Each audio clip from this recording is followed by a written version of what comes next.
ઘણું ચાલ્યા પછી અંતે તેમને સીધા થડવાળું ઝાડ મળી જાય છે. મોહન થડ ઉપર કુહાડી મારવાનો જ હતો કે તરત જ હરિયાએ તેને રોક્યો અને કહ્યું, આ ઝાડ પર તો પક્ષીઓના ઘણા બધા માળાઓ છે.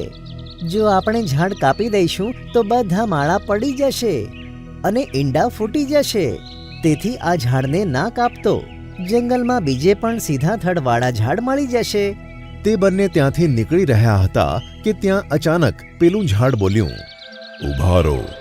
તમે બંને આ પક્ષીઓ વિશે વિચારીને પોતાની ઉદારતાનું ઉદાહરણ આપ્યું છે. તમારી ઉદારતા અને શુદ્ધ હૃદય માટે